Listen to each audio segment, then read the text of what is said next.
자, 그러면 이번에는 이제 2단계 중에서 온도의 변화로 인해서 홍조가 생긴 분에 관해서 이제 강의하겠습니다. 이제 이런 경우들이 있어요. 어릴 때 진짜 촌병처럼 추운 데서 많이 뛰놀고 찬바람 많이 쐬가지고 얼굴이 빨개진 거를 조치를 안 하고 내버려 두다 보니까 혈관이 이제 확장이 된 대로 계속 지낸 분들이 있어요. 근데 그렇다 하더라도 우리 몸은요, 정상적인 사람들은 돌아옵니다. 다. 그런데 좀 예민하거나, 그러니까 교감신경이 많이 항진되거나 좀 열이 많은 사람들은 그게 잘 회복이 안 되는 경우들이 많아요. 온도의 변화가 생긴다 해서 다 100% 홍조로 가진 않습니다만은 그런 사람들 속에서는 그게 홍조로 연결이 되는 경우들이 제법 있어요. 그래서 그 경우에 대해서 설명을 하겠습니다.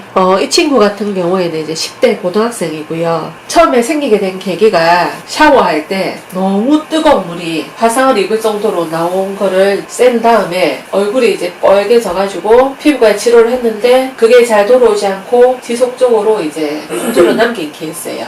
이거는 조금 약간 특이한 경우긴 하죠. 근데 이제 한창 이제 10대고 피부에 피지양이 많을 때다 보니까 좁쌀 여드름처럼 조금씩 같이 올라오기도 했었어요. 이 친구 같은 경우에는 마찬가지로 이제 치료는 동일하게 들어갔고요. 그리고 수족냉증도 굉장히 심했었거든요. 소화도 많이 안 됐고 생리통도 심했고 대부분 이런 경우는 거의 다 있다 보시면 됩니다. 여자분들 중에서. 그래서 이제 그거는 같이 치료해서 이제 많이 좋아졌습니다. 이렇게 올라오는 이렇게 자전하게 열이 많이 올라오면 자꾸 염증이 더 많이 생겨요. 그러니까 여드름까지는 아니다 하더라도 피지양이 많을 때다 보니까 자꾸 이게 염증을 유발을 했던 거죠. 근근데 이제 열이 내려가면서 염증도로 거의 많이 깔아앉았어요.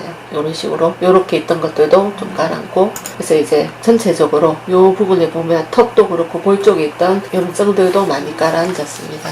자, 그 다음 케이스는 30대 여자분인데 이런 경우는 특히 이제 그 40, 50대 중에도 굉장히 많아요. 이분은 목욕탕이나 찜질방을 굉장히 자주 가셨던 분이세요. 꼭 일주일에 한 번은 목욕탕이나 찜질방을 가고 때를 밀고 이렇게 하셨던 분인데 점점 시간이 지나면서 이제 그게 홍조로 발전을 했던 거죠. 그래서 오셨던 분이거든요. 그리고 이제 이분 말고도 대부분 보면 그런 케이스들이 많아요. 수영을 오랫동안 장시간 어제도 오신 분이 그분은 이제 60대신데 수영을 오랫동안 하시다가 수영하는 게 힘이 들어서 그만두고 그 다음부터는 목욕탕을 다이아목욕을 끊어가지고 매일 가셨던 거예요. 그분도 굉장히 또 열이 많으신 분이거든요. 그러다 보니까 이게 처음에 피부가 예민하고 탈이 나가지고 피부과 가가지고 치료를 했는데 점점 악화가 됐던 거죠. 그래서 이게 막 불룩불룩하게 염증이 올라오면서부터 이제 안 되겠다 해서 어제 오셨던 분이 있어요. 그런 케이스도 있어요. 그러니까 이런 외부의 이제 자극이라든지 온도 변화를 해서 오는 경우도 심심찮게 많습니다. 화면이 옛날 사진이라 조금 화면이 좀 흐리긴 한데 요분도 이제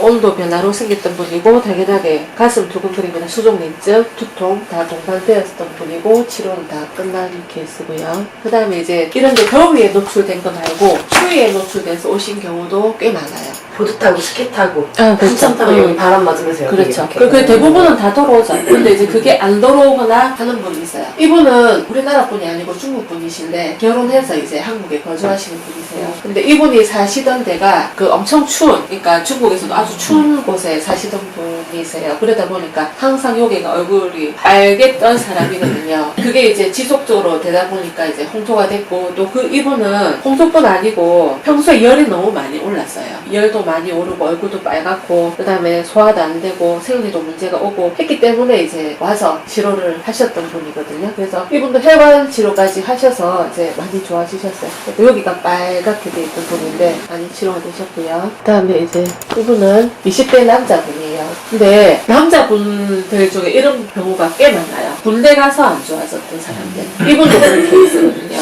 이분도 원래 열이 많은 사람이긴 했어요. 젊을 때부터. 그랬는데 군대 가가지고 찬바람 막 많이 쐬고 이러면서부터 얼굴이 빨개지고 그게 잘 안 동으로 변봉을 하다 보니까 혈관이 이제 문제가 생기게 되고 또 이분이 또 이제 20대다 보니 한참 피지양이 많을 때라 약간 염증도 같이 있었던 분이거든요. 그래서 이분 같은 경우에도 여드름도 조금 같이 치료를 했었어요. 이런 식으로 이제 조금 화면상 잘 안 보이는데 약간 도돌도돌하게 있었던 염증들 같은 경우에 이제 같이 여드름 치료를 하면서 이제 같이 좋아하셨었던 케이스예요. 이분도 이제 혈관 치료도 같이 하셨고요. 20대로 오는 남자분들 중에 이런 경우가 꽤 많습니다. 그리고 이분 말고도 그런 경우도 많아요. 특히 이제 밖에서 일하시는 분들 밖에서 뭐 조선소든지 아니면 건축 때문에 밖에서 일을 하시는데 항상 이제 이 추위에 노출이 많이 되다 보니까 그런 분들은 이렇게 써도 여기가 노출이 돼가지고 이쪽만 안 좋아지거나 어떤 분은 이제 오토바이를 이렇게 배달 일을 하시다 보니까 여기가 이렇게 돼가지고 안 좋아지거나 해서 오시는 경우들이 꽤 많아요. 그런 분들이 이제 혈관이 한번 확장이 되었을 때 빨리 이게 도로 오도록 뭔가 조치를 좀 취해줬으면 참 좋았겠지만 방치를 하고 게다가 또 대부분 그런 사람 또 이제 열이 많거나 하신 분이 또 대부분이세요. 다 그렇다고 다 이렇게 홍수 오진 않습니다 절대로. 근데 이제 그런 케이스 같은 경우 이게 홍수로 남게 되죠. 아는 분 중에 동상이 볼에 걸려가지고